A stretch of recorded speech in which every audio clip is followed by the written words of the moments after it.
Ya, assalamualaikum warahmatullahi wabarakatuh, kawan-kawanku semua, sahabat-sahabatku semua. Di sini saya pada kesempatan kali ini nanti saya akan membuatkan video, yaitu banyak yang menanyakan bagaimana cara pengoperasian speed transmisi pada dump truck Scania ya. Di sini saya akan jelaskan nanti speed atau transmisi pada dump truck Scania P360 yang menggunakan splitter dan renceng di sini. Ya, untuk kawan-kawanku semua ya yang belum subscribe, silahkan subscribe dulu ya, dan yang sudah subscribe jangan lupa di like ya videonya dan komen-komen di bawah seperti itu. Di sini nanti saya akan membuatkan video singkat saja ya untuk menjelaskan yaitu cara pengoperasian speed transmisi pada dump truck Scania ini. Di sini banyak yang menanyakan bagaimana cara pengoperasian splitter ya, renceng, dan di mana letak posisi netral pada lever atau speed transmisi dump truck Scania seperti itu.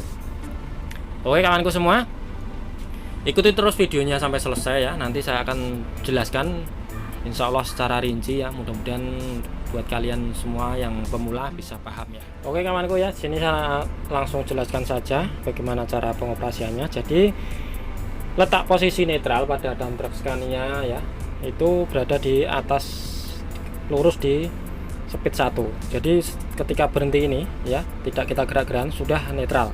Ketika kita ingin memasukkan speed 1, kita cukup tarik mundur ya, seperti itu ya. Ini cara pengoperasiannya bagaimana, ini banyak yang belum tahu kok. Speed 1 ada speed 4 nya. Ketika kita mundurkan, apakah masuk speed 1 apa masuk speed 4? Bagus sekali pertanyaannya ya, seperti itu.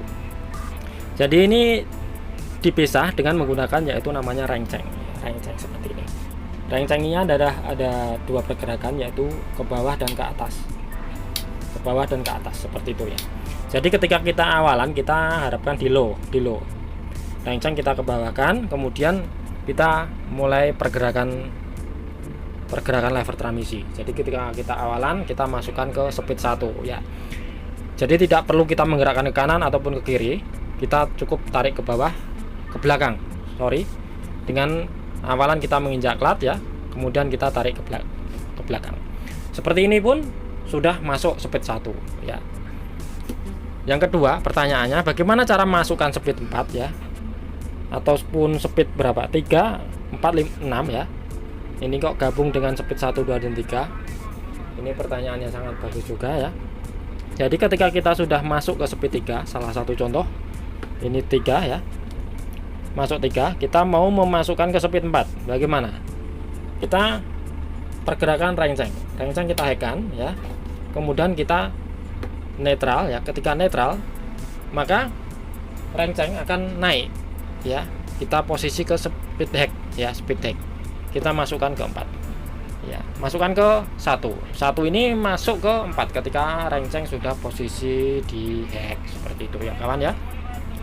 Ketika kita netralkan ya, kita tinggal maju ya, lokan ke bawah rencengnya, seperti itu. Cukup mudah ya kawan ya. Jadi ketika kita renceng sudah posisi hack, kita tinggal masukkan ke 1, itu akan masuk ke 4, masukkan ke 2 itu masuk ke 5, dan ke 3 itu akan masuk ke 6. Dan bagaimana cara menguranginya ya? Menguranginya dari speed 4 ke 3 itu sama kebalikannya. Salah satu contoh hack ya, kita masukkan ke 1, ini akan masuk ke 4. Bagaimana cara kita masukkan ke, mau mengurangi ke 3 ya? Kita tinggal turunkan aja rencengnya, cetek ke bawah ya, kita netralkan, masuk ke 3 seperti itu. Langsung masuk ke 3 ini ketika renceng sudah posisi di low, seperti itu ya kawanku ya. Sampai di sini mungkin sudah paham, harusnya sudah paham seperti itu. Dan di sini ada C dan R. Untuk R sendiri pasti sudah tahu untuk semuanya. Ini kan semua unit pasti ada ya untuk mundur, tapi hanya posisinya saja yang berbeda ya. Ada yang di sini, ada yang di sini, dan di sini, seperti itu. Jadi untuk pergerakan R dan C sendiri ini tidak mudah ya. Jadi kita harus ada tekanan ke samping kiri, agak keras ya, seperti itu. Jadi untuk C sendiri ini digunakan untuk awalan ya, untuk merayat ketika ditanjakan. Ketika kita awalan ditanjakan, dimungkinkan speed 1 akan berat, kita diwajibkan menggunakan C crawler ini ya. nanti ini pergerakannya akan melambat ya, tapi kuat seperti itu. Jadi putarannya untuk pergerakan giginya itu akan lebih rapat ya. Jadi untuk putarannya akan lebih kuat ya untuk tenaganya, seperti itu kawanku. Sampai di sini mudah-mudahan konco-konco paham ya. Untuk splitter sendiri bagaimana cara penggunaannya ya. Ini ada dua juga pergerakan, yaitu low dan high ya.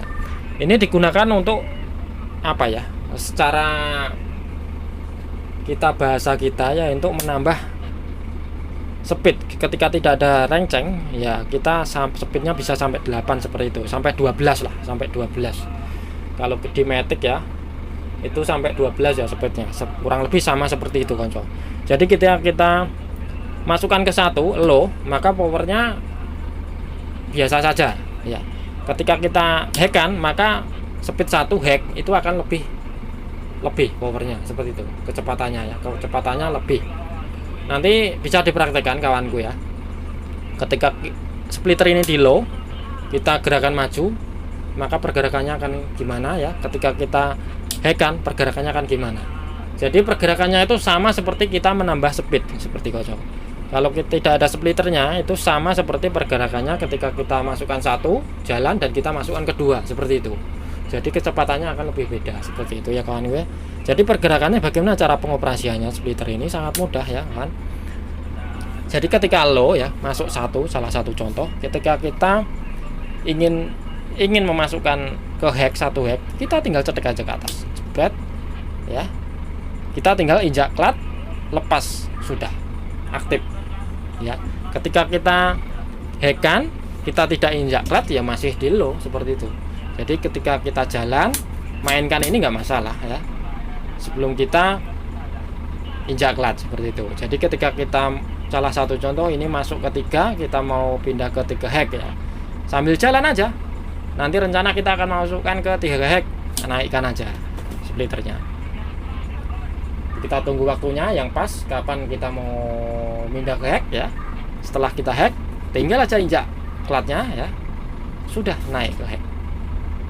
Kita tinggal mau ke low lagi ya, salah satu contoh manual low, turunkan aja low ya, turunkan ke bawah low. Di mana kita mau ke low kan ya, tinggal aja gindak klat, udah turun. Nah nanti di layar monitor nanti akan ada panel yang seperti ini. Seperti ini berarti kondisinya itu splitter di low ya. Kalau hack, salah satu contoh ini tak hack-kan, akan hilang ya, seperti itu konco. Mudah kawan, pasti kalian bisa lah. Untuk pemula pun akan bisa ya, kita harus mencoba ya, seperti itu kawan. Jadi ini tidak susah lah menurut saya ya. Mungkin ini buat pemula yang ditanyakan, mungkin sedikit ringkas ini buat kalian semua, mudah-mudahan paham ya kawan ya. Untuk tutorial atau cara pengoperasian splitter mesin ini cukup saya di sini dulu ya. Nanti saya akan buatkan video-video lainnya, request konco-konco ya. Ini terima kasih dulu ya buat kawan-kawan yang sudah menonton, yang subscribe channel ini, yang mendukung selalu ya, yang belum bisa subscribe ya, dan di like channel ini. Oke kawanku, sampai jumpa lagi nanti di video berikutnya. Sampai jumpa lagi, salam gas.